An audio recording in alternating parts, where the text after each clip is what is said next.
Welcome to Economic Scholars Academy. So, this is our third class on research methodology. इससे पहले दो class हमने लिया है, वो एक है मीन के related, second one was median. तो आज हम बात करेंगे मोड पे कि मोड का रोल जो है सेंट्रल टेंडेंसी में वो क्या है.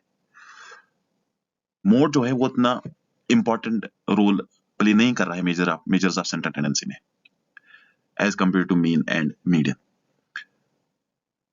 मीन एंड मीडियन जो है ये वाइडली यूज होते हैं एज कंपेयर टू मोड, लेकिन कुछ है जहां पे हमें मोड को देखना पड़ता है. ये भी एक इंपॉर्टेंट रोल प्ले करता है इन सेंट्रल टेंडेंसी में. तो कुछ चीजें हैं जहां पे हमें इग्नोर नहीं करना चाहिए मोड को.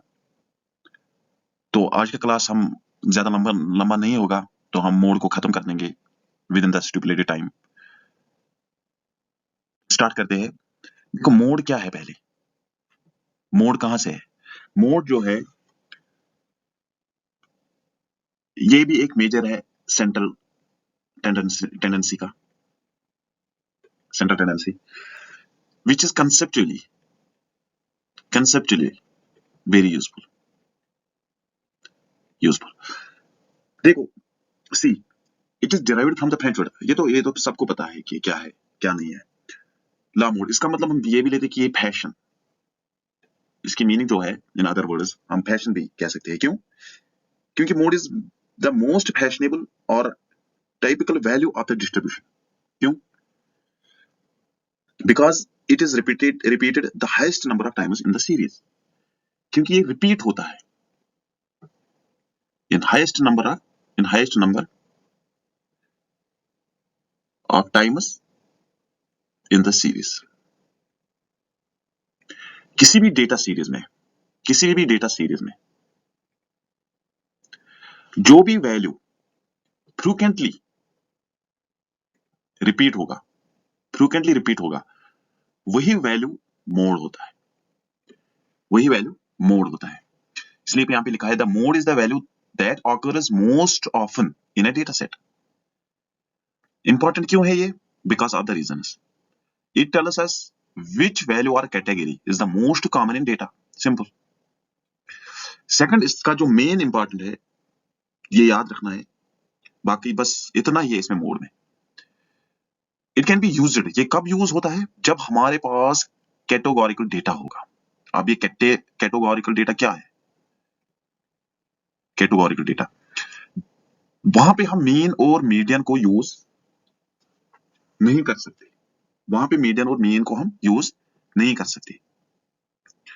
ये नेक्स्ट स्लाइड में ज्यादा मैं एक्सप्लेन करूंगा. तो सिंपली ये भी एक सेंटर देता है, हमें सेंटर वैल्यू देता है. It goes idea the centre of the data is located. Although the mean and median are usually more accurate for this purpose. ये तो पहले ही मैंने बताया कि मीन और मीडियन जो है वो मोर एक्यूरेट रहते हैं, मोर रिलायबल रहते हैं. किसके लिए? To calculate the centre value, to find out the middle value of the series. लेकिन मोड कहां पे हमें करना चाहिए वो हम देखेंगे. उसके लिए डेटा जो है कैटेगोरिकल डेटा होना चाहिए. जहां पे भी कैटेगोरिकल डेटा होगा वहां पे ज्यादा एक्यूरेट रहता है हमें मोड निकालना. ओके, सो देखो नेक्स्ट स्लाइड में हम कैटेगोरिकल डेटा की बात करेंगे कि कहां पे क्या है. Now see mean and median हम ये कैलकुलेट कर सकते हैं उस टाइम जिस टाइम हमारे पास डेटा जो होगा वो क्वांटिटेटिव में होगा, इन quantitative terms. Whenever we have data in qualitative form, we cannot calculate mean and median.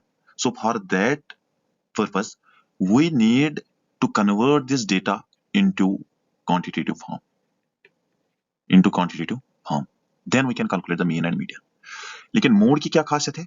Mode जो है वो हम न्यूमेरिकल डेटा मतलब इन जो भी क्वांटिटेटिव डेटा होगा उसमें भी कैलकुलेट कर सकते हैं, उसमें भी अप्लाई कर सकते हैं, और जो हमारे पास क्वालिटेटिव डेटा होगा उसमें भी हम मोड को अप्लाई कर सकते हैं. ठीक है. देखो नॉर्मली हमारे पास जो है वो 4 टाइप्स के डेटा सेट होते हैं. 4 टाइप्स के डेटा सेट नॉर्मली, या उनको हम बोलते हैं स्केल ऑफ मेजरमेंट. कौन कौन से है वो? Number first is nominal, second है ordinal, third one is interval, fourth one is ratio. देखो नाउ सी, अगर पहले मैं इसकी सोर्सेस की बात करूं, सोर्स ऑफ डेटा कहां से लाते हैं, नॉमिनल एंड ऑर्डिनल जो है ये हम कलेक्ट करते हैं थ्रू प्राइमरी सोर्स से। इंटरवल एंड रेशो जो है ये कलेक्ट करते हैं थ्रू हम सेकेंडरी सोर्सेस। अच्छा, नॉमिनल एंड ऑर्डिनल ये दोनों जो डेटा फॉर्म्स है ये क्वालिटेटिव में होता है, क्वालिटेटिव, इन क्वालिटेटिव फॉर्म, मतलब जेंडर, मेल फीमेल, कोई यूनिट नहीं है हमें मेजर करने के लिए, रिच पुअर, कलर एटसेट्रा, ये हम नहीं कर सकते हैं मेजरमेंट, मेजर इन यूनिट्स में। इंटरवल रेशियो सेकेंडरी सोर्स से हम कलेक्ट करते हैं, लेकिन ये डेटा जो है ये किस में होता है, क्वांटिटेटिव फॉर्म में, क्वांटिटेटिव फॉर्म में, लाइक परसेंटेज, हाइट, फीट में, वेट, नंबर्स, जो भी है, मतलब जो हम यूनिट्स में मेजर कर सकते हैं, जो डेटा यूनिट्स में होता है हमारे पास उसको हम बोलते हैं क्वांटिटेटिव में। तो ये हम अप्लाई कर सकते हैं किसमें, मीन एंड मीडियन। लेकिन ये डेटा जो है ये हमें कन्वर्ट करना पड़ता है किसमें, इन क्वांटिटेटिव में, नॉमिनल ऑर्डिनल। यहां पे भी यही लिखा है, categorical data is a type of data that represents discrete distinct categories or groups unlike numerical data। ये होता है कैटेगोरिकल डेटा, क्या होता है, अनलाइक ये न्यूमेरिकल डेटा नहीं होता, which can be measured and quantified. Numerical data है जो है वो हम मेजर कर सकते हैं और क्वांटिफाई भी कर सकते हैं, लेकिन कैटेगोरिकल डेटा हम नहीं कर सकते। Categorical data fall into specific non numeric categories, for example gender, hair colour, favourite support और all category data because they can be classified into a finite number of categories, बहुत सारे। ये divide होता है दो टाइप्स में, किस किस में, one is nominal, second is ordinal. अच्छा, ordinal data has categories with a meaningful hierarchy, for example eye colour is a nominal data, eye colour जो है वो नॉमिनल डेटा है। अब ये नहीं पता कि यूनिट में तो नहीं बता सकते, हम बोल सकते कि 1 2 3 4, हम ये इतना ही बोलेंगे कि ब्लैक है, येलो है या और कुछ जो भी है, because there is no natural way to rank the colours. हम इसको रैंक नहीं कर सकते इन नॉमिनल में, मतलब वो डेटा जिसकी हम रैंक नहीं कर पाएंगे वो हमारे पास क्या होता है, nominal, male female, yes no, that is nominal type of data. However लेकिन ऑर्डिनल क्या होता है, ऑर्डिनल वो होता है जिसमें हम रैंक दे सके, जिसमें हम रैंक दे सकते हैं। और देखो एजुकेशन लेवल ये ऑर्डिनल डेटा है, क्यों, क्योंकि हम यहाँ बोल सकते हैं कि कोई स्टूडेंट वो फर्स्ट में पढ़ रहा है, सेकंड में पढ़ रहा है, थर्ड में, 10th में, या हायर एजुकेशन जो भी है, higher education level is ordered because there is a clear order from low to high, because there is a clear order from low to high, तो हम रैंक दे सकते हैं उसमें, उसमें रैंक दे सकते हैं हम, सिंपल। मतलब जिस डेटा को हम रैंक दे सकते हैं वो ऑर्डिनल में आएगा, और नॉमिनल वो डेटा है जिसमें हम रैंक नहीं दे पाएंगे, और उसमें नॉमिनल में क्या है, मतलब यस नो, जेंडर मेल है फीमेल है, देखा होगा। अच्छा सी दिस वन, अब मोड क्या बताया था हमने कि वो है जो फ्रीक्वेंटली रिपीट होता है किसी डेटा सीरीज में, जो फ्रीक्वेंटली रिपीट होता है किसमें, किसी डेटा सीरीज में। सपोज हमारे पास यहाँ पे एक डेटा सीरीज है, हमारे पास एक डेटा सीरीज है, सपोज 2 है, 3 4 5 5 5 6 7 8 8 9 10 11 11 11 12, ये हमारे पास डेटा सीरीज है, इंडिविजुअल डेटा सीरीज। अब यहाँ पे हमें मोड देखना है, मोड क्या है, जो फ्रीक्वेंटली रिपीट होगा।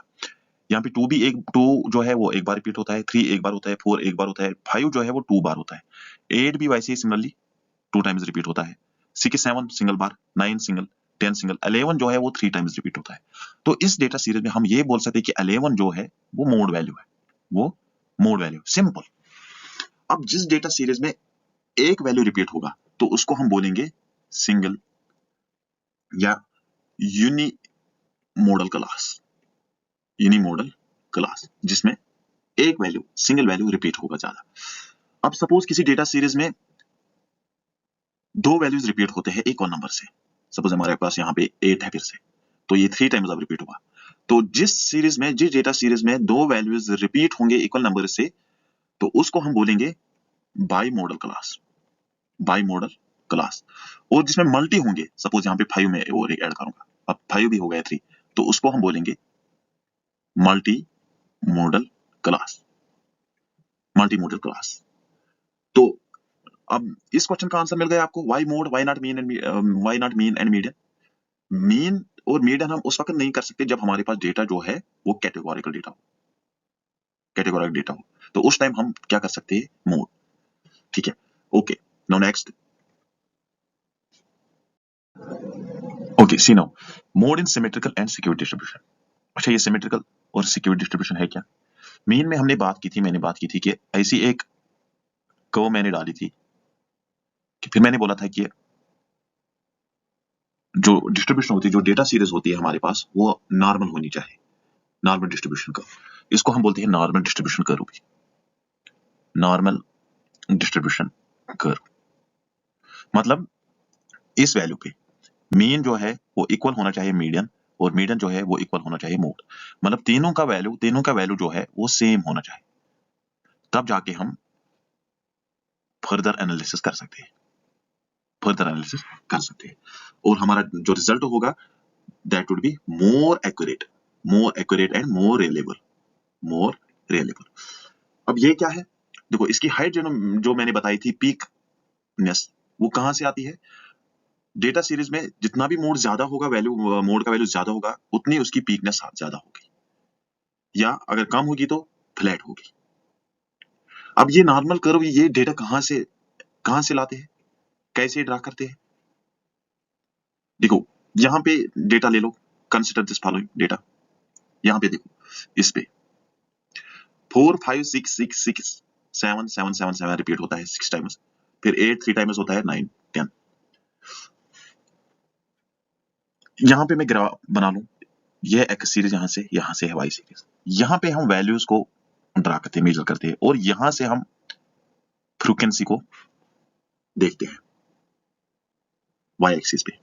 ये वैल्यूज क्या है, ये है जो हमने बताया भी है कि डिस्क्रीट सीरीज में या जो भी है, एक्स फिर फ्रीक्वेंसीज, एक्स फिर फ्रीक्वेंसीज।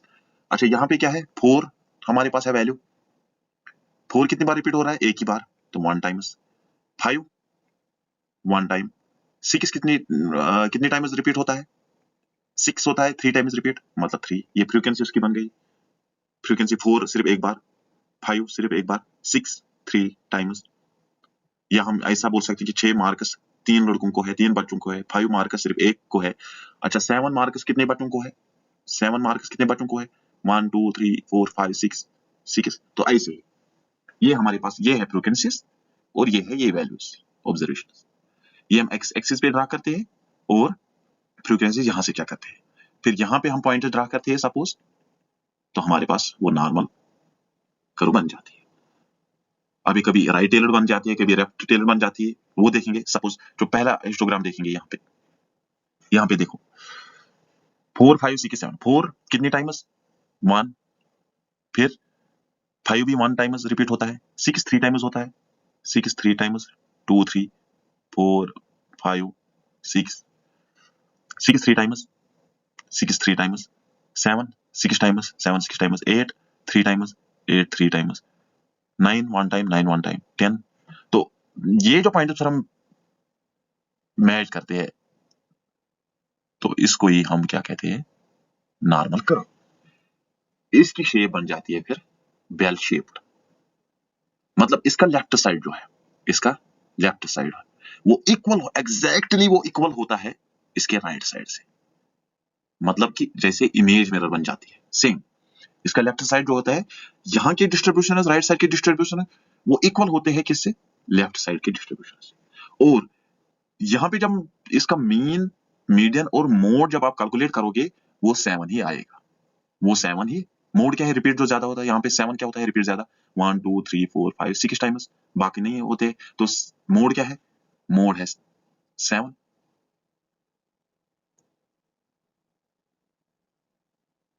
ऐसे भी निकाल सकते हैं हम ग्राफ के लिए।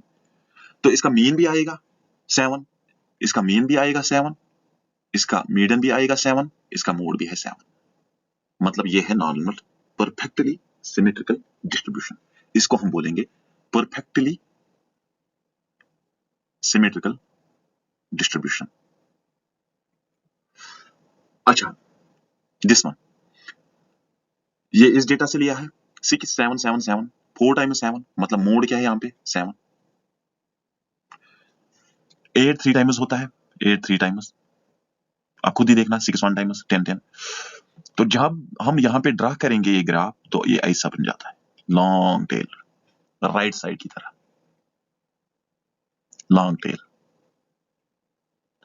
मतलब ये पॉजिटिवली स्क्यूड है डेटा हमारे पास, पॉजिटिवली स्क्यूड। ये परफेक्टली सिमेट्रिकल डिस्ट्रीब्यूशन नहीं है।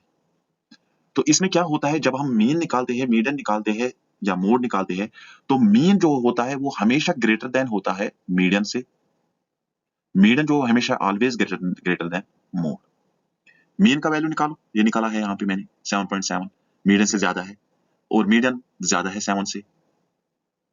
तो ये सिक्योर डिस्ट्रीब्यूशन है, सिक्योर डेटा है, परफेक्टली नहीं है। या तो फिर हमें इसको सिमेट्रिकल बनाने के लिए या तो हमारे सैंपल साइज जो है वो इंक्रीज करना है, या कुछ स्टैटिस्टिकल टूल्स का हमें यूज करना है उसको नॉर्मली। इसलिए जब SPSS वगैरह जो भी हम सॉफ्टवेयर यूज करते हैं, जब हम डेटा एंटर करते हैं, फीड करते हैं उसमें, तो हम पहले चेक करते हैं उसकी रिलायबिलिटी, क्या डेटा रिलायबल है फॉर फर्दर एनालिसिस और नॉट, और नॉट।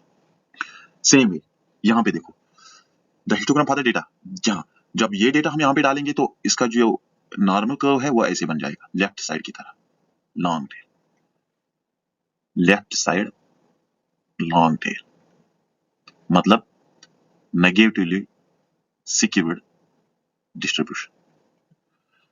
और जब हम यहां पे मेजर करेंगे, जब हम यहां पे मेजर करेंगे, तो यहां पे क्या होगा, mode always greater than median और median always greater than mean, mean.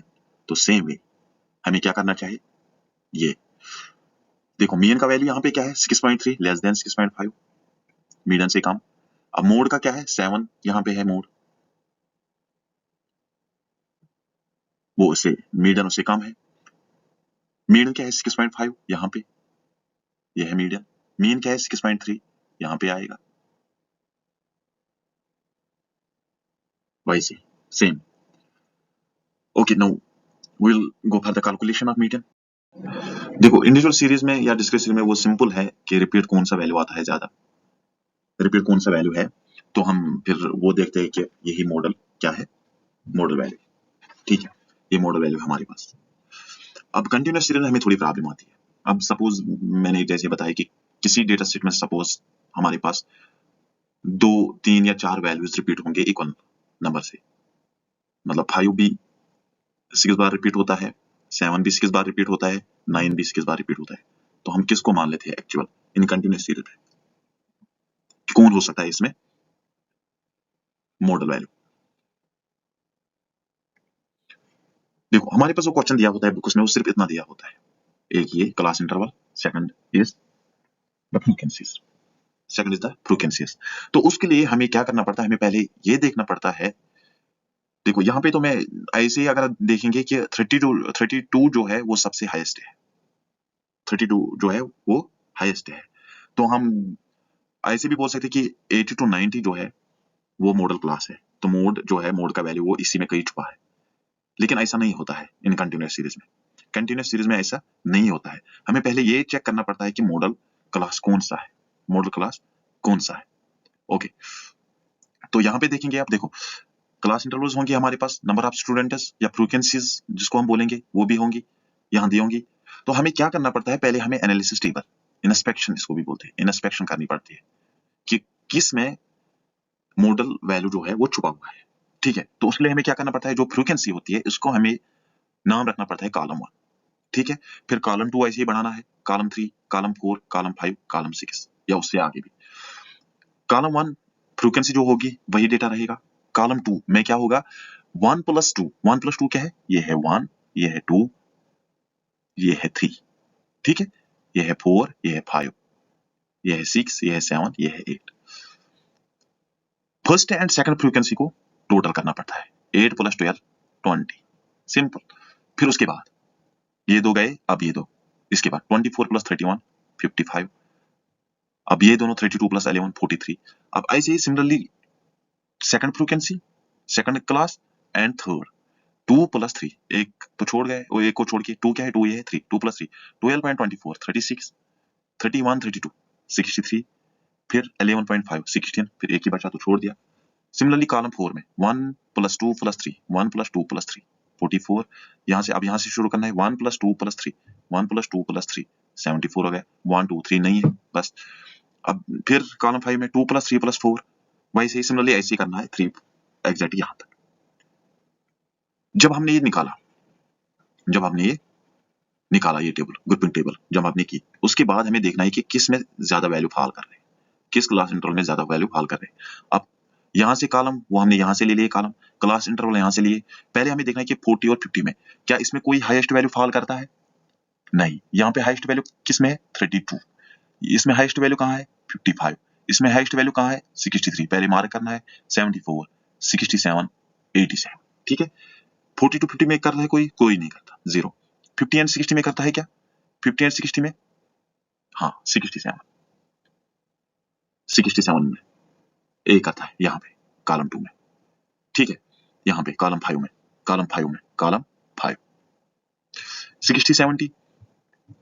60 70 में हाईएस्ट 55। ये किस कॉलम में करता है, कॉलम 2 67 कॉलम 2। तो ऐसे ये एक एक देखना है कि किस किस में फॉल करता है, ठीक है। फिर उनको टोटल करना पड़ता है, ये है टोटल वैल्यू इनकी 1 1 1 2 3 1 2 3 3 1 2 3 4 5 5, फिर 4। अब ये देखना पड़ता है कि हाईएस्ट कहाँ पे है, हाईएस्ट 5 है, दैट मींस 70 to 80 जो है वो हमारे पास क्या है, 70 to 80 क्या है, मॉडल क्लास। ये मॉडल क्लास है, इसमें कई छुपा है मॉडल, ठीक है। वो हमें कैलकुलेट करना पड़ता है। फिर सिंपल हमारे पास फार्मूला जो होती है मोड की, वो होती है L plus F0 minus F1 divide by, ये सबका है plus, divide by 2s F0 minus F1 minus F2 into size of class interval. L क्या है, लोअर लिमिट, वो क्या है 70। अच्छा F0 क्या है, देखो F0 अब यहाँ पे मॉडल वैल्यू जो है वो यहाँ पे फॉल हुआ है, दैट मीन्स 31 जो है ये F0 है, ये F0 है,